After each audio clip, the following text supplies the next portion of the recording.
اے ایمان والو، جن لوگوں کو تم سے پہلے کتابیں دی گئی تھیں ان کو اور کافروں کو جنہوں نے تمہارے دین کو ہنسی اور کھیل بنا رکھا ہے دوست نہ بناؤ، اور مومن ہو تو اللہ ہی سے ڈرتے رہو،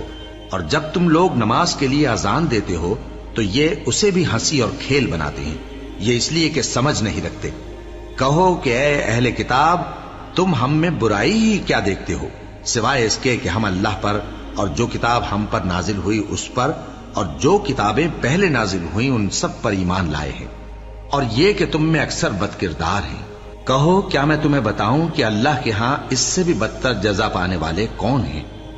وہ لوگ ہیں جن پر اللہ نے لعنت کی اور جن پر وہ غضبناک ہوا، اور جن کو ان میں سے بندر اور سور بنا دیا، اور جنہوں نے شیطان کی پرستش کی، ایسے لوگوں کا برا ٹھکانہ ہے، اور وہ سیدھے رستے سے بہت دور ہیں۔ اور جب یہ لوگ تمہارے پاس آتے ہیں تو کہتے ہیں کہ ہم ایمان لے آئے، حالانکہ کفر لے کر آتے ہیں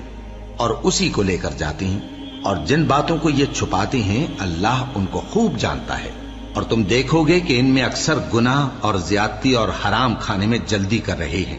بے شک یہ جو کچھ کرتے ہیں برا کرتے ہیں۔ بھلا ان کے مشائخ اور علماء انہیں گناہ کی باتیں کہنے اور حرام کھانے سے منع کیوں نہیں کرتے؟ بلا شبہ وہ بھی برا کرتے ہیں۔ اور یہود کہتے ہیں کہ اللہ کا ہاتھ بندھا ہوا ہے، یعنی اللہ بخیل ہے، انہی کے ہاتھ باندھے جائیں، اور ایسا کہنے کے سبب ان پر لعنت ہو۔ اصل یہ ہے کہ اس کے دونوں ہاتھ کھلے ہیں، وہ جس طرح اور جتنا چاہتا ہے خرچ کرتا ہے۔ اور اے نبی، یہ کتاب جو تمہارے پروردگار کی طرف سے تم پر نازل ہوئی، اس سے ان میں سے اکثر کی شرارت اور انکار اور بڑھے گا، اور ہم نے ان کے درمیان عداوت اور دشمنی قیامت کے دن تک ڈال دی ہے۔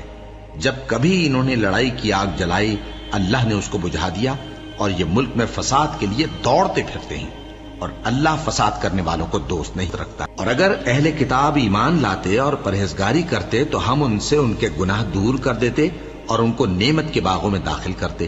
اور اگر وہ تورات اور انجیل کو اور جو اور کتابیں ان کے پروردگار کی طرف سے ان پر نازل ہوئیں ان کو قائم کرتے تو ان پر رزق مے کی طرح برستا کہ اپنے اوپر سے اور پاؤں کے نیچے سے کھاتے۔ ان میں کچھ لوگ میانہ رو ہیں اور بہت سے ایسے ہیں جن کے اعمال برے ہیں۔ اے پیغمبر، جو ارشادات اللہ کی طرف سے تم پر نازل ہوئے ہیں سب لوگوں کو پہنچا دو، اور اگر ایسا نہ کیا تو تم اللہ کے پیغام پہنچانے میں قاصر رہے، اور اللہ تم کو لوگوں سے بچائے رکھے گا، بے شک اللہ منکروں کو ہدایت نہیں کرتا۔